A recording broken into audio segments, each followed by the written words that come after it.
My name is Cheryl Ellison Pons. I am your enlightened electric vehicle adoption expert and clean tech entrepreneur. Tonight, DiTech Corp is hosting its monthly webinar series, and we'd like to thank our guests for being here tonight. It's called Smart Home Design with EV Adoption in Mind. It's a monthly webinar collab between a designer, a social media producer, and a clean tech entrepreneur. And as the program continues throughout the evening, you will be able to determine who is who. So the first, we like to start off with, can everyone see the screen? Yep, okay, cool. The first, we have icebreaker questions. So I'm going to click through, and in the chat, I'd like for you to respond to the question. And the first one is, are you electric vehicle curious? Would you like to learn more about EVs? And you can give us one or two answers to the question. And the first one being punch C if you're curious and you're ready to learn more about EVs, or punch D if you are done that, been there, I own/I ordered my electric vehicle.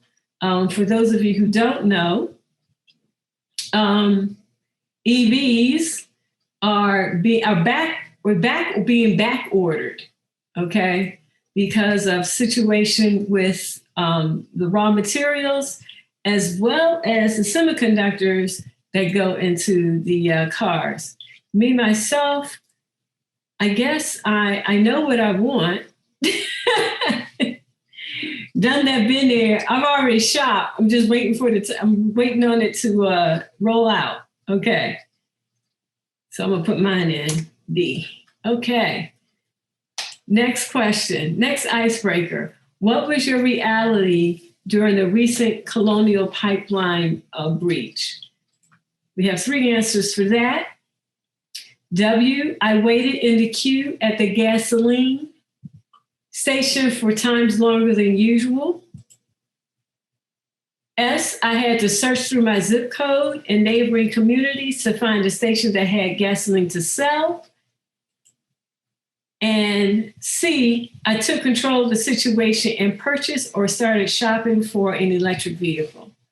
So in which one of those categories did you fall in? W, S, or C? I'm gonna put in. I don't think I drove that week. So I'm gonna put in, I took control of the situation, but I just stayed close to home. I didn't move. 383 a gallon, W. All righty. All right, so we're gonna go ahead and get into our presentation. And I'd like to thank, again, everyone who's here. Welcome everyone for participating. To some of you, some of this information may look familiar. And our panelists include Mr. John Gay, a part of the American Institute of Architects and the National Organization of Minorities in Architecture. He is an esteemed principal architect for his company, Jack Corporation International in Chicago, Illinois. He graduated from Illinois, attended the University of Michigan and Vienna Tech, and that is Vienna in Austria and not Vienna, Virginia, okay? So he went a long ways to get his credentials, and some of his most notable projects are the custom homes that he designed that outperformed and appreciated in value during the Great Recession because of the smart home tech that he introduced into those buildings over 15 years ago. We have Mr. Purcell Artis. He is a sustainability advocate, a federal property manager. He is here in the area. He has over 100 videos posted on YouTube with his show called Don't Waste Your Time, This Video May Not Be For You. That is the actual title of his show. He owns the Tesla. You may have seen it, especially if you have been following the EV space around here in the Washington area. He's the gentleman that owns a Tesla that has a great portrait of Nikola Tesla under the hood, a graduate of Norfolk State. And his most notable projects are his own, I guess it would be quasi DIY of energy sustainability, which led him to his talk show. And then there's me. My name is Cheryl Ellison Pons. I am your clean tech entrepreneur, and I'm the CEO of Dye Technologies Corporation.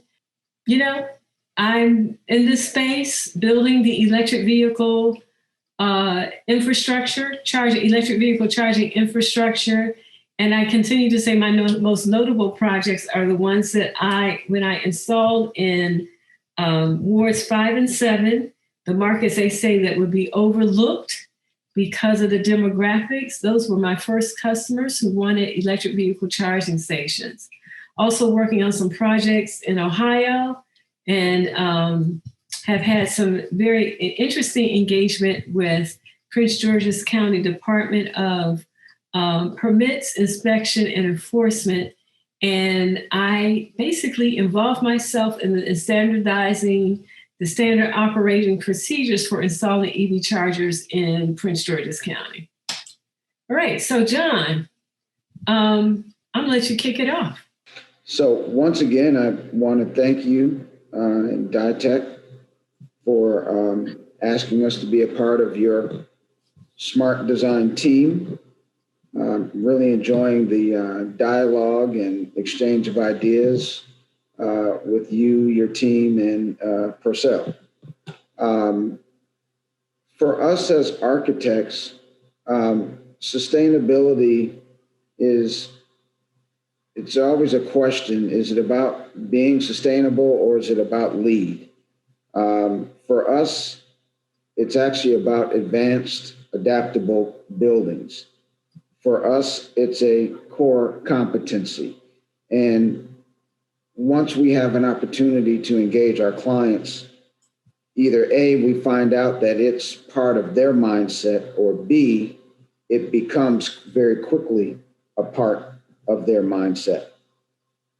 From smart design and smart sustainable design, we have to incorporate the site, which involves what we call biophilic orientation and landscape material choices, the building envelope, proper insulation and proper reflectance, and proper use of windows or fenestration.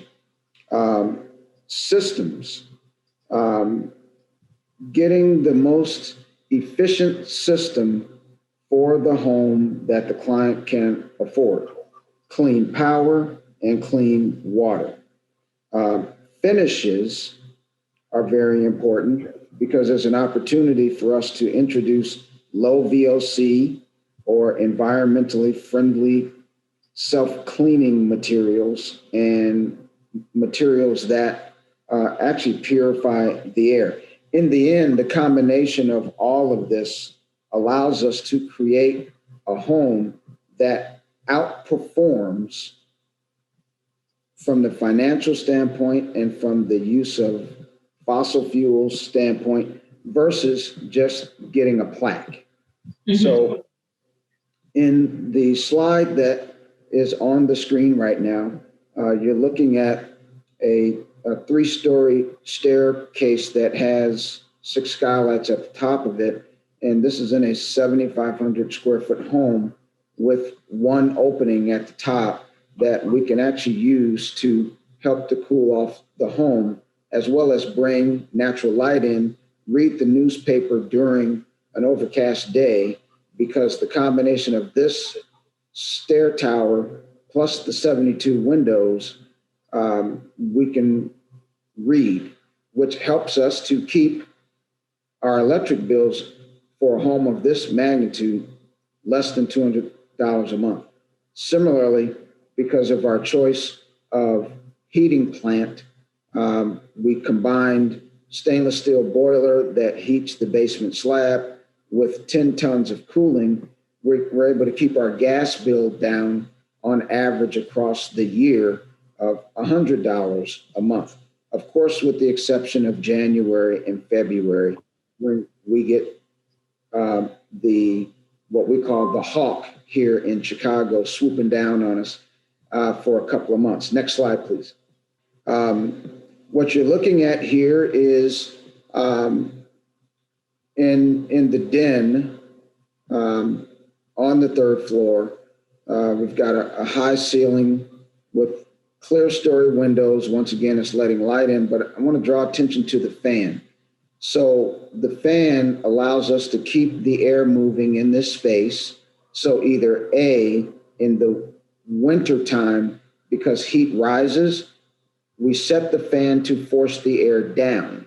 So it pushes the heat back down and keeps it with us so we can stay warmer longer. In the summertime, we reverse the fan and it pulls the heat up and out of the way. So that's the beauty of a ceiling fan. Next slide.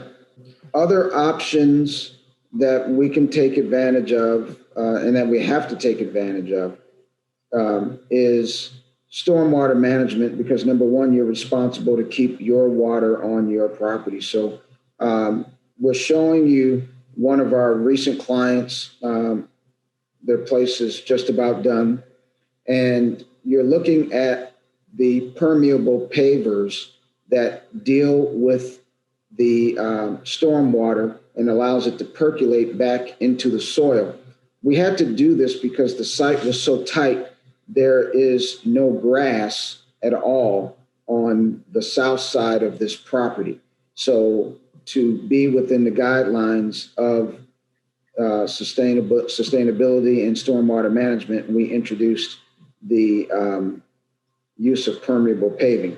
Moving forward, the image on the right, before I leave that image, you'll notice the image on the bottom that actually has an Audi e-tron in the driveway, and for two reasons. One, I'm an Audi fan and driver, and our next vehicle for the office is going to be one of Audi's electric vehicles because of what we're observing and dealing with today.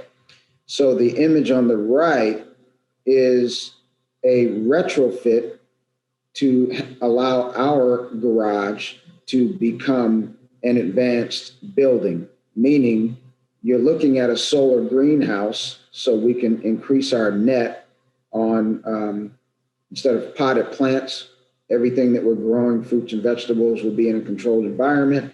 But then it's a solar greenhouse. That solar power is going to recharge our power wall. That Purcell is going to help us to make sure we design it properly so we have proper battery storage for the vehicle and continue to drop our electric bill.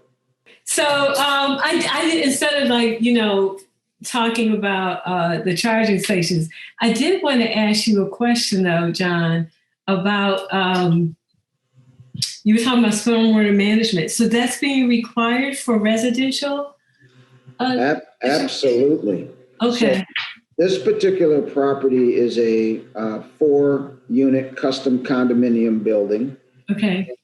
And, because of zoning and rear yard requirement and side yard requirements, and then also having to deal with, you have to keep your water on your property. It cannot migrate to a neighbor's property.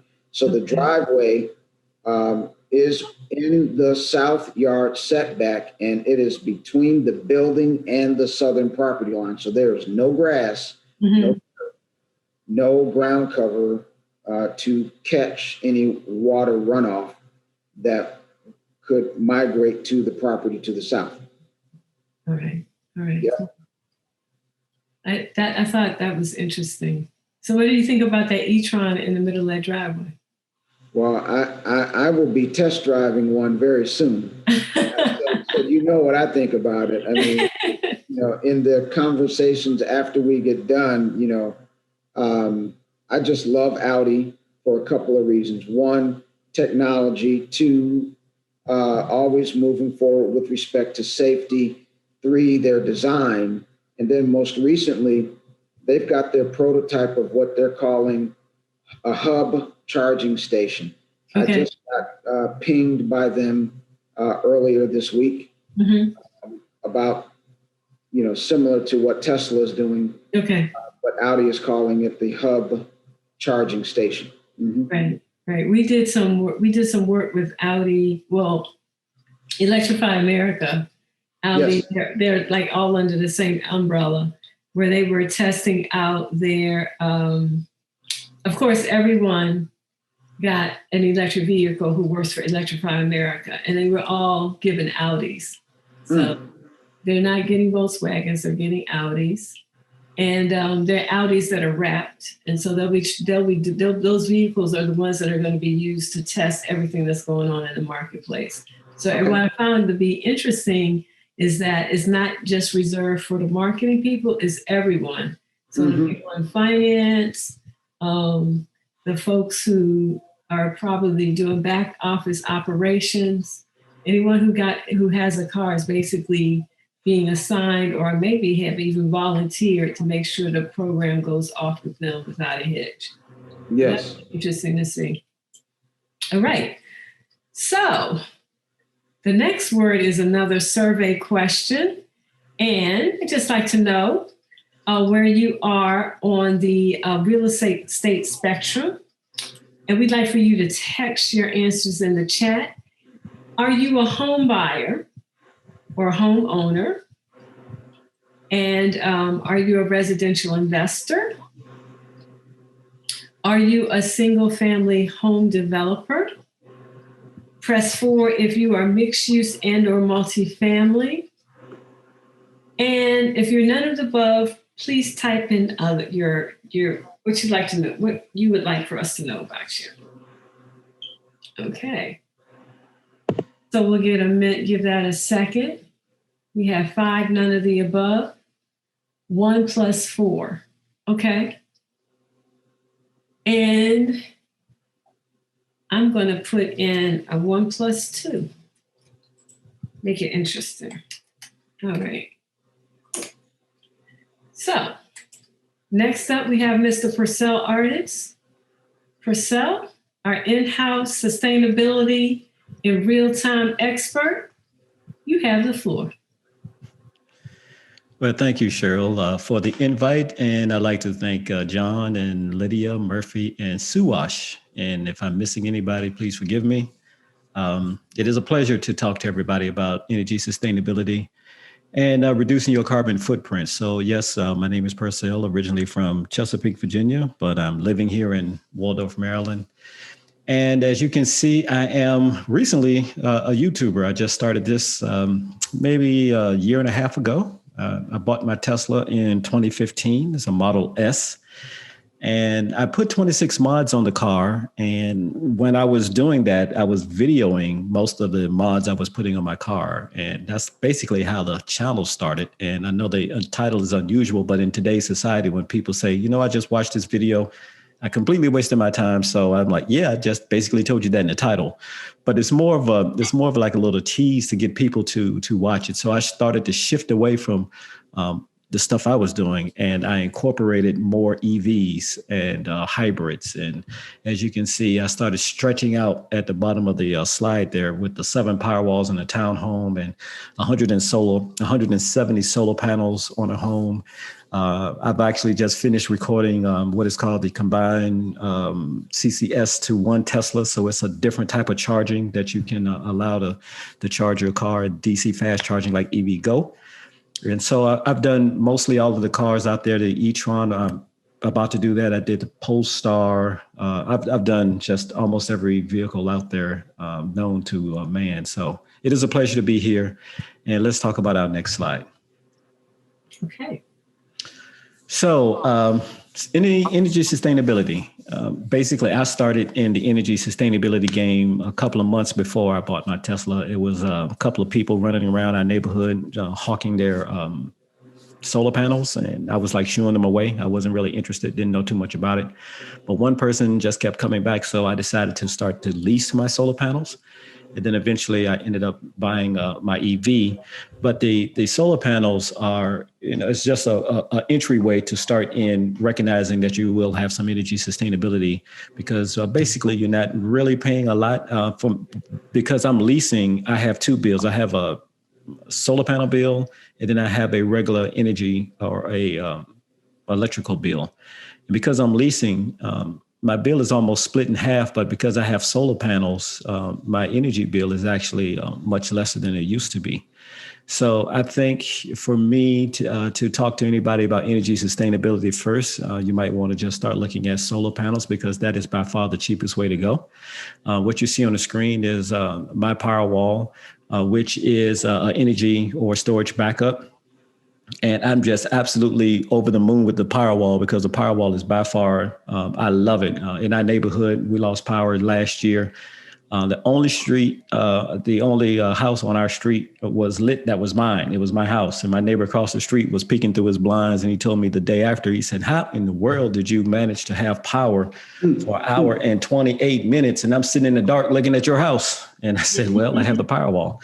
And so it piqued his curiosity, and he went and got solar panels. So that might be a step in the right direction.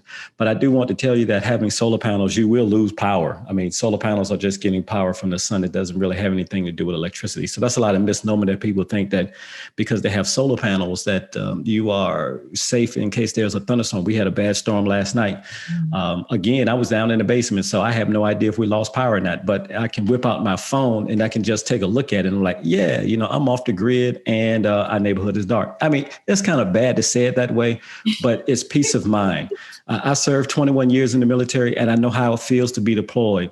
And when I was in deployments, I mean, you at the will of the nation where you are in. So, for example, I was in Africa, I was in Kosovo, I was in Afghanistan. So a hard day's work, you want to come back to the barracks and just relax. Oh, by the way, we don't have any lights. So, I mean, it's just like, oh my God, but you have to accept that because you're in a foreign deployed area. I prefer to have something in my home that is reliable, like power. I paid for power and I want power. I turn on the water, I want water. I'm not that hard to please. I just want my basics. So maybe I'm a little spoiled, but I think the Powerwall and also the solar panels will lead me now to start looking at the solar roof. And the solar roof is basically your entire roof is covered in a solar array. And that's just a phenomenal product. Now, that product is probably the most expensive on the spectrum.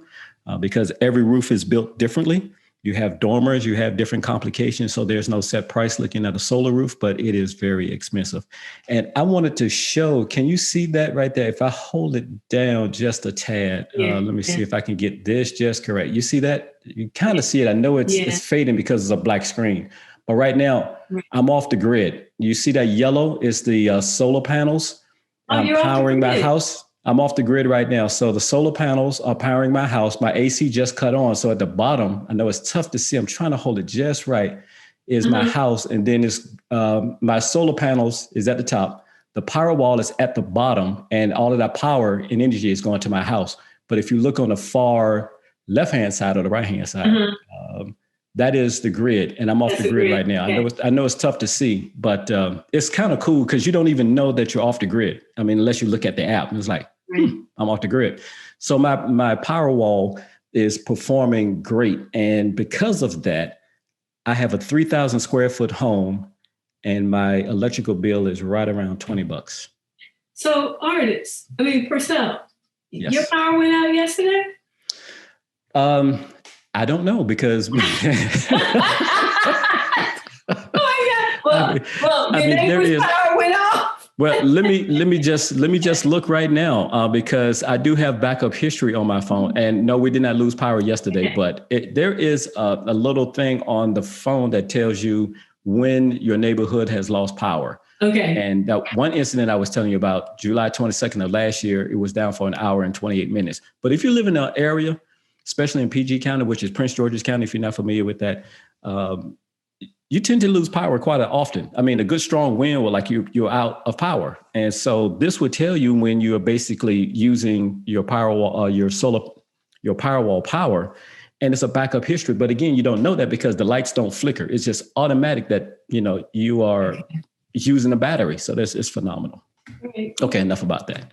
Well, what else we got? What's so the next slide? I think you and I had a conversation the other day about how you were able to pay off your car note with the with your combination of the solar panels or solar array, your power wall, your savings, and you got a return on investment a lot sooner than you expected. So could you walk us through how you got into the money with this whole sustainability strategy? Didn't hit the lottery, I can tell you that. So the way you phrased it, like, he came into money. So I can tell you, one, I'm very proud of my son. What he did was, he's an engineer, he's a mechanical engineer, and he graduated from the University of Maryland. But while he was charting that course, he got a Black engineer group, and he applied himself, and eventually he got onto the Navy's department website, and they offered him a part-time job while he was in school in his junior year. Point being, after he graduated, the Navy said, okay, we're going to pay for your college for the last 2 years, and we're going to offer you a job. And at that point I said, ding, I'm buying a Tesla. So when I bought the Tesla, it's only 17 parts in the car. So there's no oil, there's no gas. So 17 moving parts in the car. So I'm not doing oil changes. I'm not going to the gas station, wink, wink. We just talked about that. So I'm not doing that type of service. And if there's anything wrong with the car, 9 times out of 10 with any electric car these days, they can fix it via Wi-Fi right at your house. So you don't have to go anywhere to a service station. And ironically, Tesla also comes to your home for just very small changes or, small services. So that being said, with my solar panel bill, I told you that's low. My SMETCO bill, Southern Maryland Electrical Company, I'm negative 185. I just looked at it about 10 minutes ago. I'm a negative $185 in the hole. So that's money I'm not spending. I'm saving that. I'm recouping that. So although I just paid off my car last week, the final car payment wasn't due until October 2022. So after I hit the button that said, I'm paying off my car, at that point, I stood up and put my head over the register because I felt nauseous. But I was like, it's great to not have that bill, but I do attribute it to, the savings with the solar panels and the savings with the car. So I'm blessed. But I tell you, man, it's a good feeling not to have that car, but now I'm recouping that money because now I don't have any car payments and I don't plan on buying a car no time soon. But Lucent is looking pretty good to me, but I'm not going to buy any car. They have a new store in Tyson's. We can go check that together. I have friends who worked for Tesla and they went on to Lucent and they came to the place where I worked actually 2 years ago. And I did get to see the prototype of the Lucent and we exchanged business cards. So I've been on their mailing list ever since. And they have told me that they will definitely reach out to me once they are ready to start, doing their little promotional ride. So I can't wait. Well, I'm sure you'll be one of the first they'll call. Well, thank you so much for sharing that. And so the last word from the sponsors. So basically, Dye Technologies Corporation, who are we? We are involved in building the electric vehicle charging infrastructure around the DMV. And there is no EV charging infrastructure unless there's some collaboration with homeowners and other property owners, commercial property owners, because at the end of the day, the charging station has to sit somewhere and we have to be in agreement where it's going to go.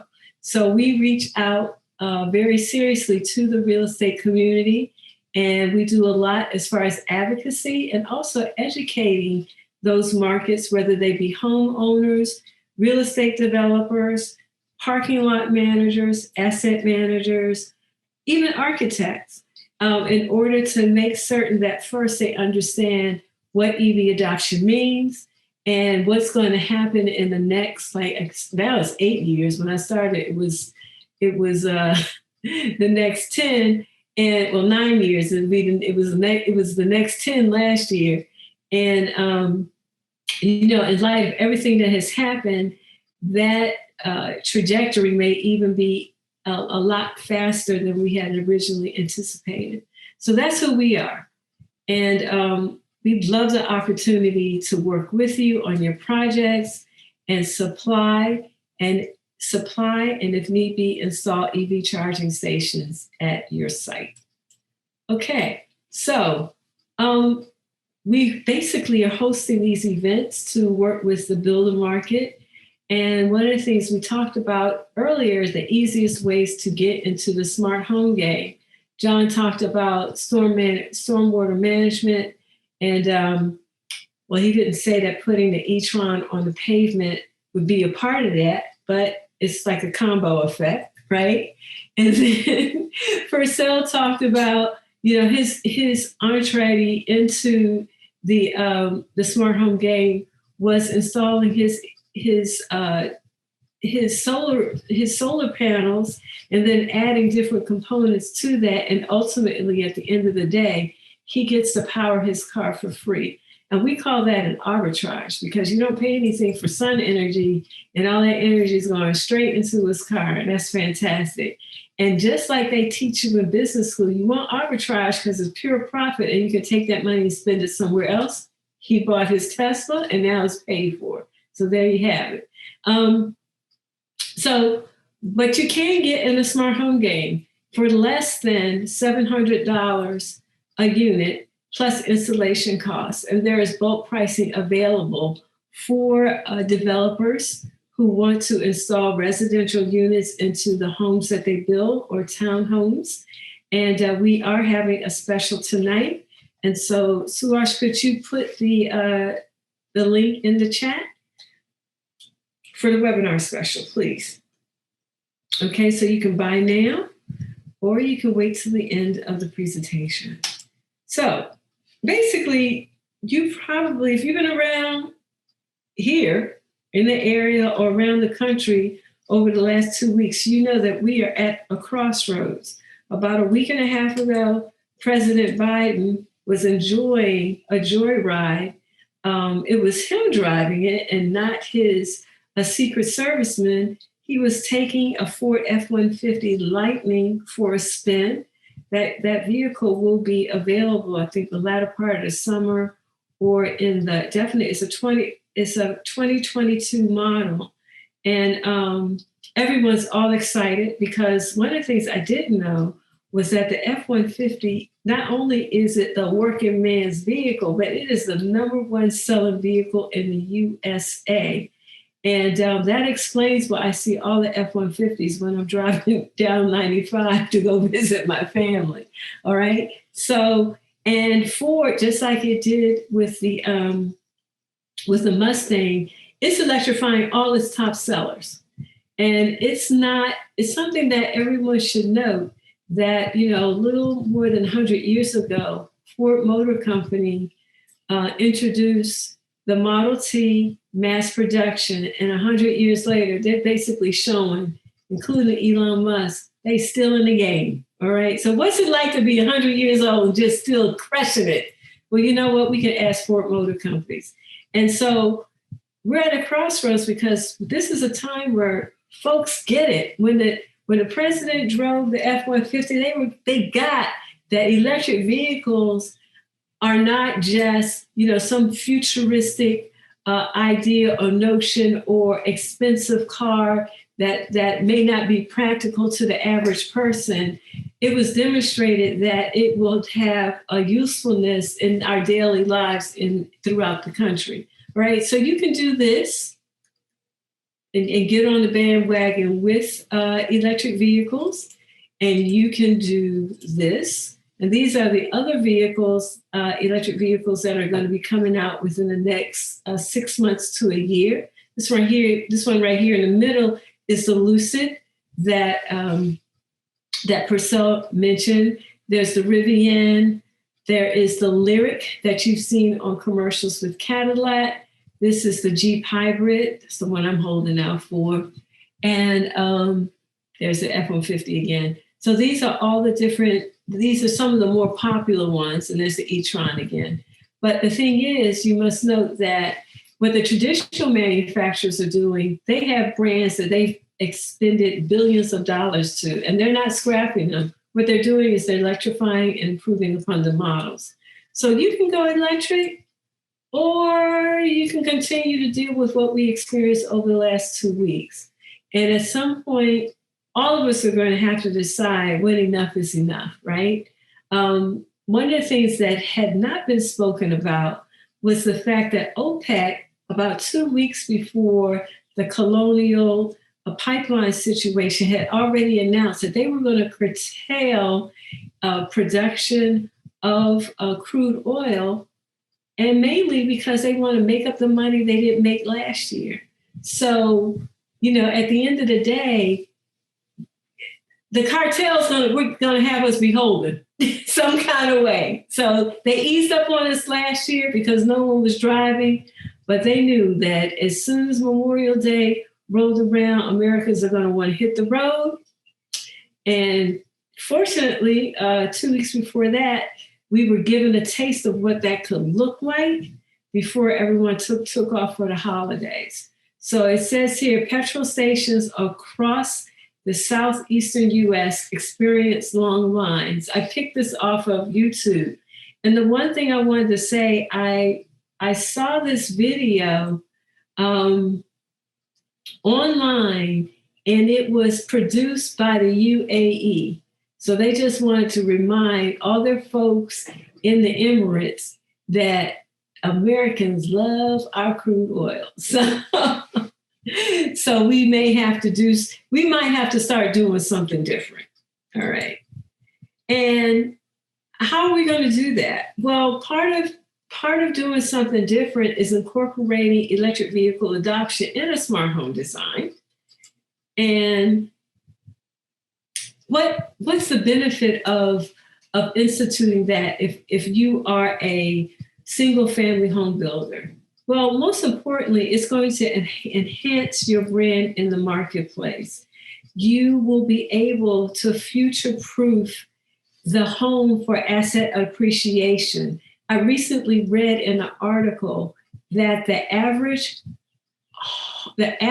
cost of homes in neighborhoods where they install electric vehicle charging stations, for the most part, and that is like the public stations nearby the developments, the average cost of homes in those neighborhoods are $782,000. That's a lot of cheddar, and that's a lot of margin, and that is a lot of opportunity for custom design. Would you say that, John? Is that a lot of opportunity for custom design? It is a lot of opportunity for custom design. In fact, we started 2 new custom projects this week. Okay. Are they going to put the charging stations in? I'm pointing them in that direction. Okay, great. Yep. Great. That'd be fantastic. And then the other thing, another way you can expand your brand is that you're going to put money in the home buyer's hands after closing, because they can use the receipts from the options packages or the amenities package that you can give them, that you would give them in order for them to take advantage of the local incentives and the government tax credits that are available in your hometown. The other thing is that it will enhance your bottom line. You get to charge premiums for smart home option bundles. For example, the cost of installation and before you close the walls and installing your average smart charger, you should be able to get that whole thing done for no more than about $1,500, right? And then, of course, because it's all shiny and new, you can either double the price or even add a premium for that work. So that's just that much more margin that you'll be able to realize. And then it will help your ROI increase incrementally. So a lot of folks are saying, well, why is that necessary? Why a charger? The cars come with plugs that you can put into an outlet. The additional expense isn't worth it. Well, at the end of the day, an outlet is the outlet is not, you may even have a 50 amp outlet, but you can't control the power per se, like you do with a charging station. The other thing is your average home outlet is 120 volts and up to 16 amps. and usually they take all day to energize. The automakers say that it's only 8 to 12 hours, but in real life, it takes 12 to 24 hours to power a car from a 120 volt outlet. That's your standard 3-prong outlet in the wall. And an outlet is simple, not smart. Like I said, you cannot regulate it. You cannot monitor it. Basically, you're relying on your car 100% to shut off the power or its demand on the outlet. There are no incentives available, and basically, it's a glorified extension cord. At Ditech Corp, we only carry level 2 electric vehicle charging stations for residential. We do not carry level 1s because level 1s are basically charging stations that charge at the same rate as at your outlet. So there's really no benefit to the driver for purchasing one. Level 2 charging stations can be hardwired or plug-in for NEMA 650 or 1450 plug-in, and that's basically the lowest to the highest amperage. Then level 2 charging stations can go 240 amps, 240 volts from 32 up to 4850 amps of power. Normally, it takes anywhere from 6 to 8 hours to charge. And as the battery technology improves in the automobile, the amount of time it would take for your car to charge at home will decrease. They're smart technology, they're Wi-Fi enabled, okay, which means that what you saw Purcell show that he had information about what's going on with his power wall. He can do the same thing with his charging unit, looking at it on your handheld device or from your computer or from your tablet. And you can monitor as well as control the charging.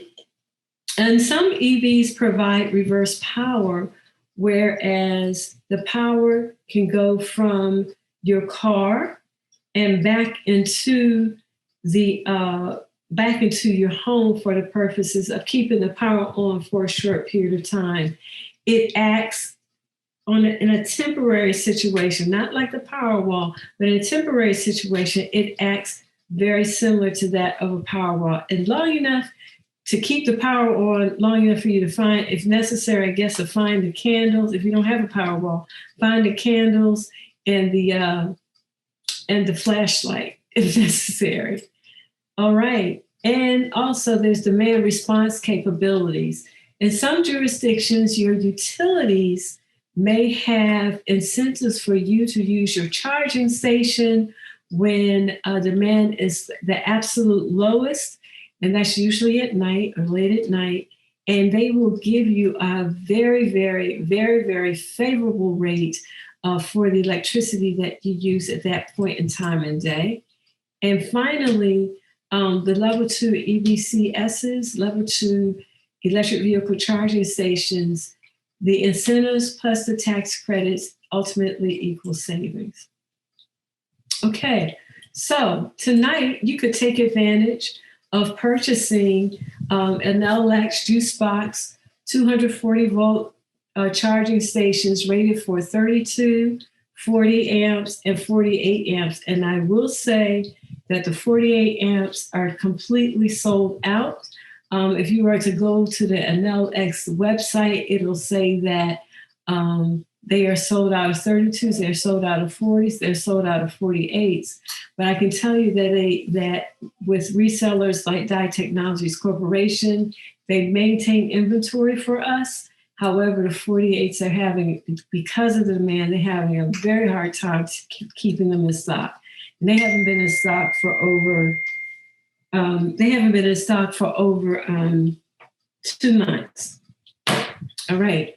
We carry these charging stations, one, because of the relationship. We carry them for residential because of relationships that we've built with the brands over time. And as a matter of fact, they're one of the first manufacturers that we signed on with to build a strategic relationship.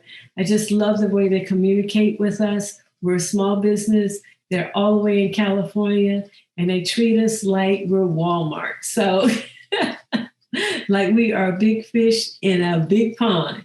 All right. So we also like them because it's rated #1 by Electrek. And the juice box started out as a DIY product in 2013. It did so well that the company was ultimately purchased by NLX.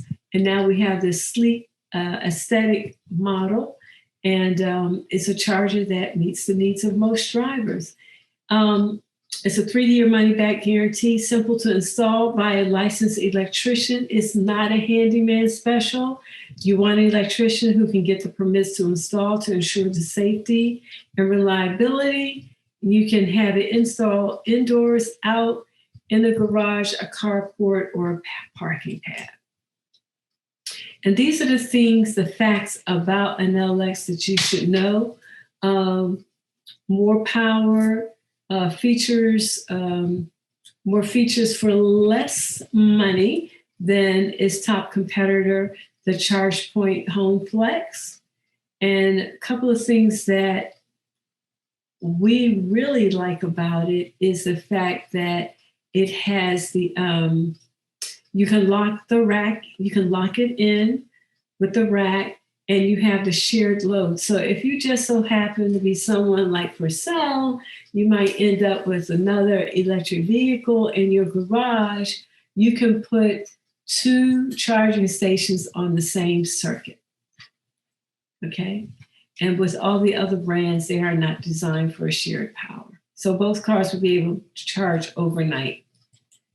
All right, so tonight through June the 7th, just in time for Father's Day, we are offering a special. If you purchase the EV charging station through Dye Technology Corporation, you will get the beautiful NLX juice box, as well as a smart charging for dummies book. All right. And this one is published by Wiley Publishing, who's widely known for their For Dummies series, and they have one for charging.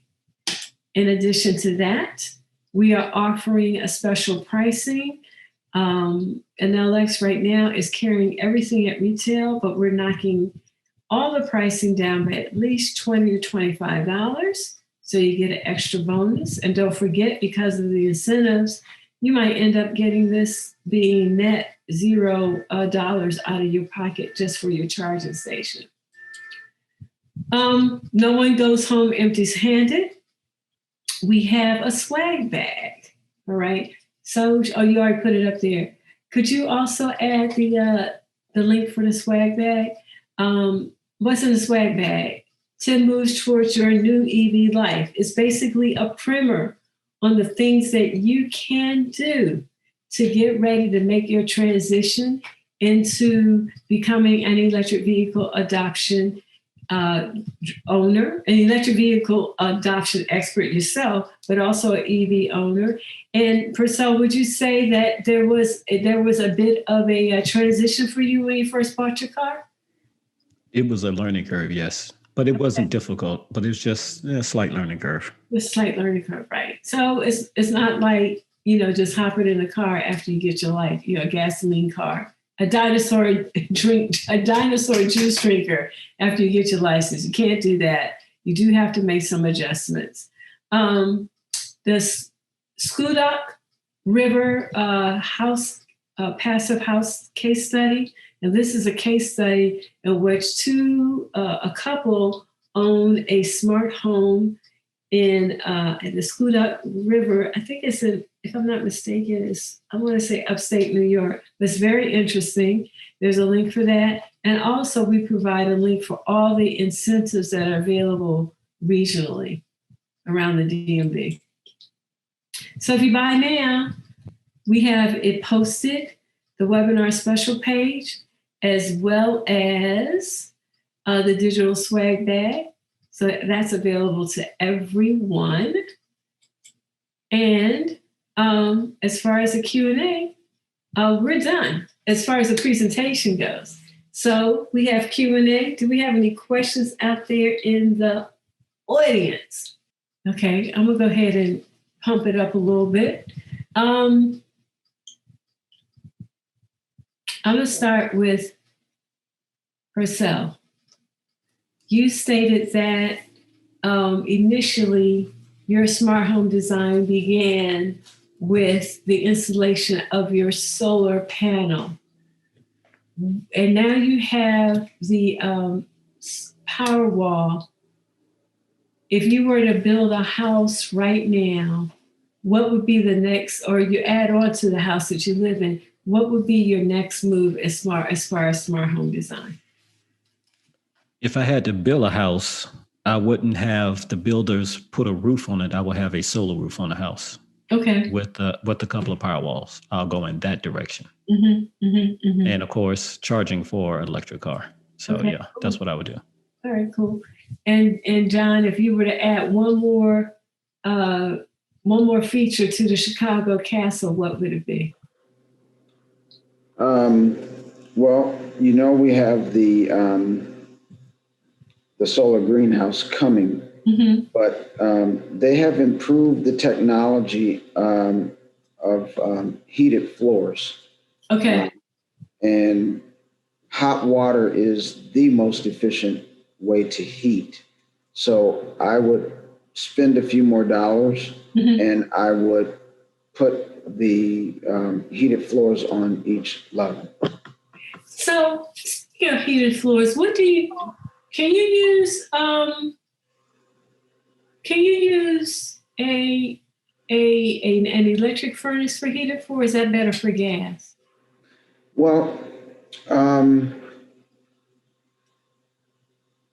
the difference is it's not so much if it's electricity or if it's gas. Mm-hmm. The benefit is the fact that water holds its temperature longer than air does. So, okay. Mm-hmm. So, and, at least right now, gas is still the most efficient way to do that, mm-hmm. to heat water. But what we have learned with the VRF, which is the variable refrigerant that we've talked about, mm-hmm. In the past, is if you can have proximity sensors, mm-hmm. when you enter and exit a room, then it only runs while you're in the room, just like proximity lighting. Okay, so we're moving controls in the direction of proximity. Okay, all right. Yes, because mm-hmm. I love the idea of heated floors, and I could use that in my basement. Yes. And your bathroom, the shower, right. Or the tub, and the floor is warm. Yeah. Right. Yep. Yeah, and Absolutely.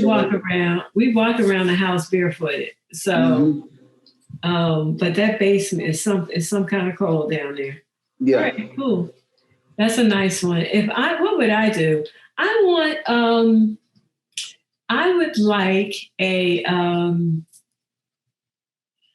like a solar roof on my house.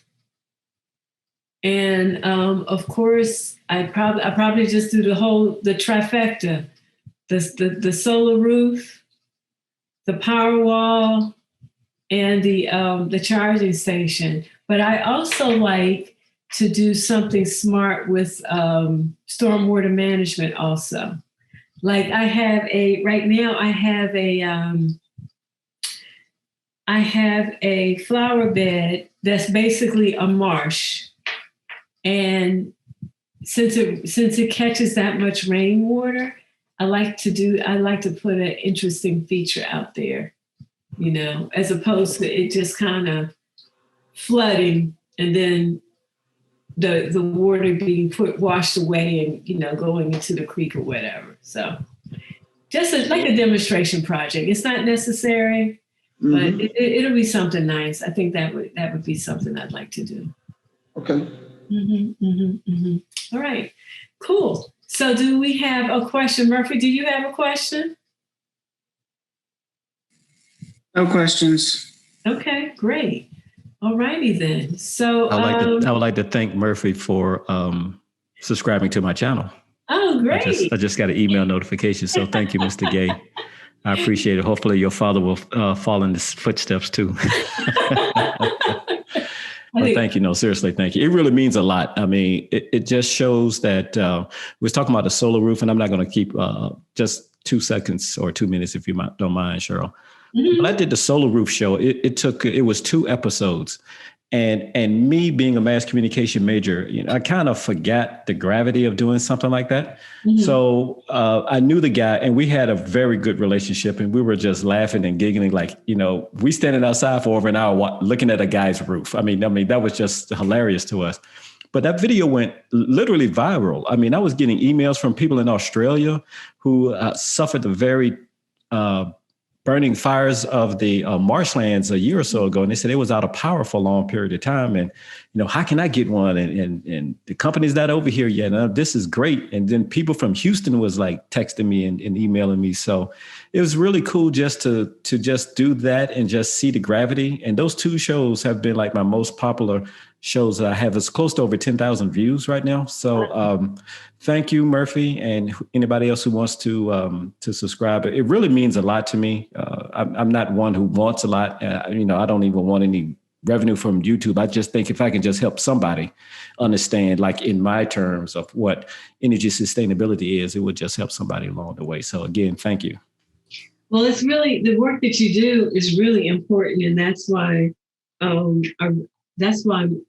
always like needling you. Come on, let me do this. Let me promote you, because the work you do is very important. And many of us here, especially in the US, think the way that we do things is the only way it can be done. But we also don't realize that the wool has been somewhat pulled over our eyes. My dad told me that when he was a child, back in the, I guess it would be the late 30s, early 40s, he said he remembers when they had solar power in his housing project, right? During the war, when we were on rations, and they experimented with solar power. And as soon as the war was over, they put electric power in, just traditional electric lines. And then people were struggling to keep their lights on because they couldn't afford it, So this was down in Savannah, and we have regions all over the country that should have been on solar power decades ago, right? And, Puerto Rico had been struggling, people have been struggling to keep the power on. It's like, well, why aren't they using solar down there? So we really, you're doing a great service, because once the consumer is aware of what's available to them, they don't have to be beholden to doing the things the way, the way the electrical companies or the oil companies say that we have to do things. And I think it's great that you make it available out there. Just the same way that, the way John just blows my mind with, how much can be done with just a little thing. I looked at my light switch the other day and said to myself, you know what? This has been in this house for like 20 years. Maybe I should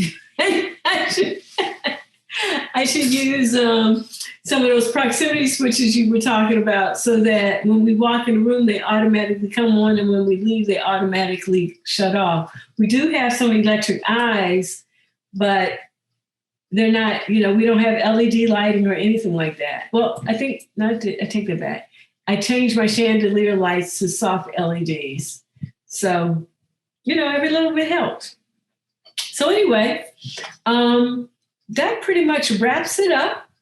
And Murphy, if you want to talk about EV charging stations, we can. I have a room set up if you like. And if not, we're going to close this thing out. So, Murphy, are you interested in an EV charging station? I would like to talk about it, but at the moment I have another prior engagement. Okay, well then you can come back later. We'll have these once a month. Thank you. All righty. So, folks, that's it. That's our contact information. And thank you for joining us tonight.